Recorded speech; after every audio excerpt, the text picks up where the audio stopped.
Hey guys, how you doing? Welcome back to my channel. I'm David Mathis, and I really appreciate you guys' support. You guys have a whole lot of things you can be doing right now, and you decided to tune into my channel and watch my content. So that means a lot to me, and I don't take that for granted. If you guys are liking the content on the channel, please go ahead and like, subscribe, and share. Hit that little notification button because I am putting out regular content.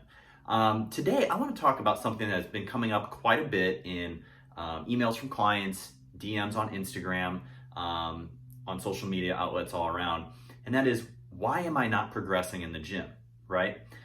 So I want to talk about the top 6 reasons why I think you probably are not progressing in the gym the way that you think you should be doing, right? First of all, let's talk about intensity or load. Those terms kind of go interchangeably, right? Are you putting in enough intensity? Are you using a high enough load to elicit that hypertrophy response that you're going for, or that strength response that you're going for? You could be using too little. You could be using too much. Too much can burn you out. It can actually put you back a little bit. Finding that good range for you is going to take some trial and error on your part, working with a good coach who can kind of see the symptoms of maybe leading into some overtraining or just not recovering properly enough, right? We don't want to overdo it. We want to provide our muscles with enough stimulus to grow, to get stronger, but also enough that we can recover from, right? So that's one reason why you might not be progressing the way that you think you should. You might be doing too much or too little intensity, okay? Number 2 I want to talk about is the frequency in which you are training. Now, there's research coming out showing that training a body part twice a week is very, very optimal for muscle hypertrophy, right? But that doesn't necessarily mean it's going to be right for you.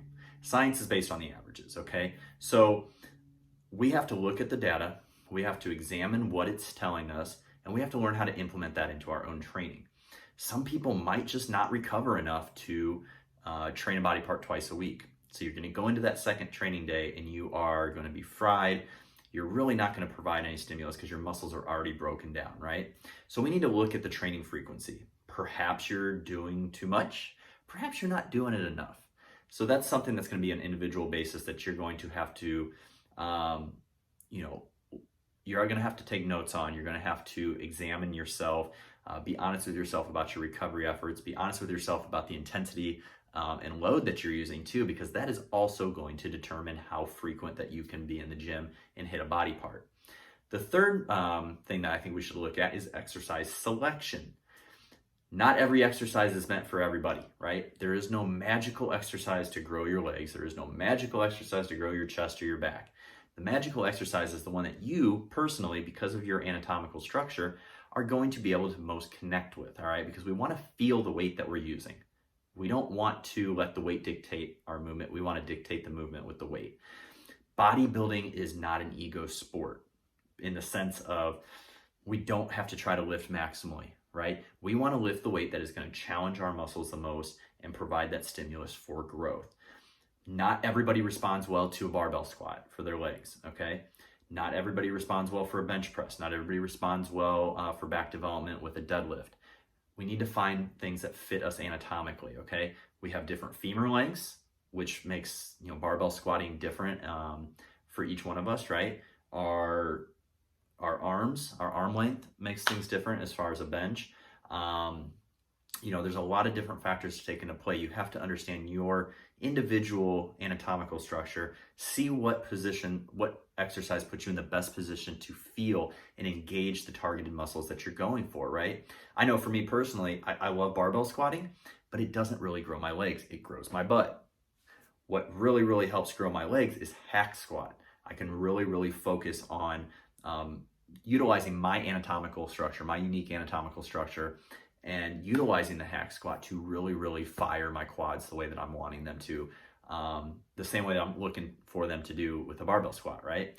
But they just don't do it for me. I know a lot of people that this is the same case for. So just take that for example. Some people, as far as chest goes, bench does nothing for them, right? It makes them stronger, but it doesn't really grow the chest. You move to a hammer strength incline, let's say, or dumbbells, and they get a lot more chest recruitment, a lot more fiber recruitment in their chest, thus leading to more hypertrophy, okay?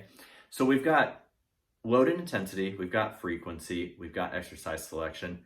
Now we need to move on to nutrition, right?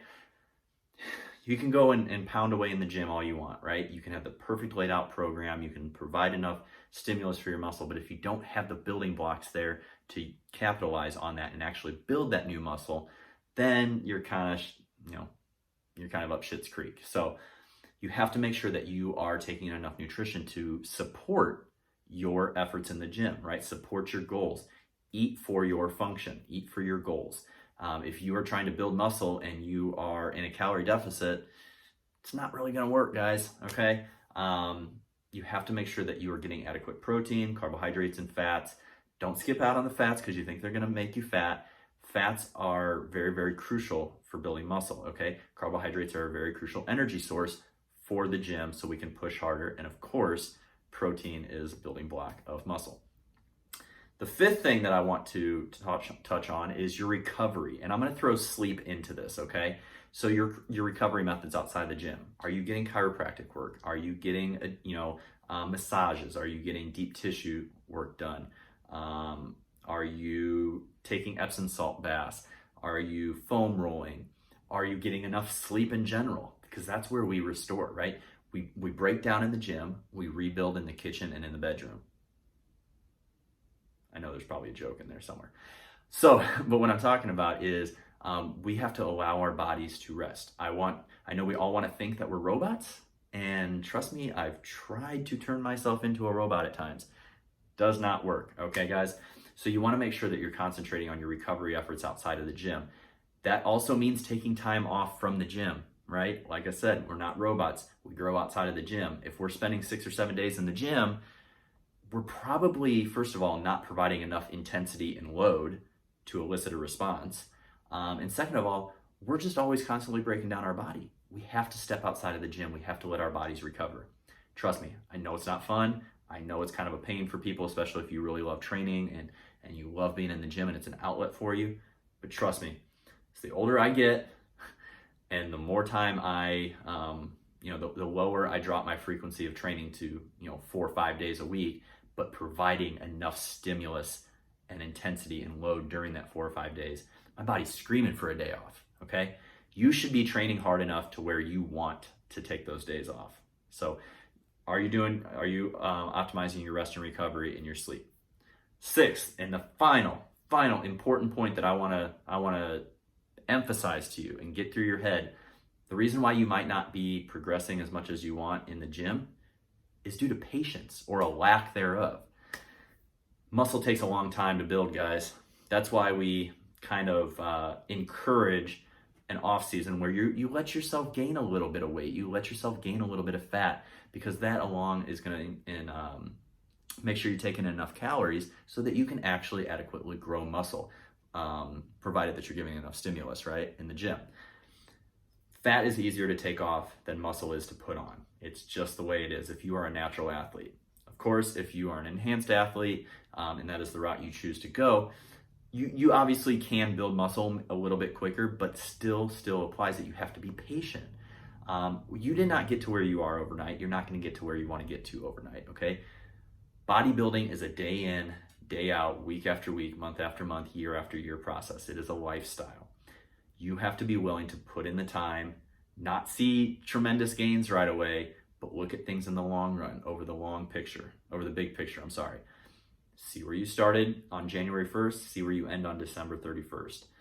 You can't be short-sighted when it comes to bodybuilding, all right? You have to be in it for the long run, you have to be patient, and you have to believe that all the efforts you're putting in day after day in the gym, with the intensity, with your rest and recovery, with the food that you're eating, is gonna pay off. So those are my top 6 reasons why you might not be progressing in the gym as quickly as you want. So thank you guys for tuning in. If you guys have any questions, please leave them in the comment section below.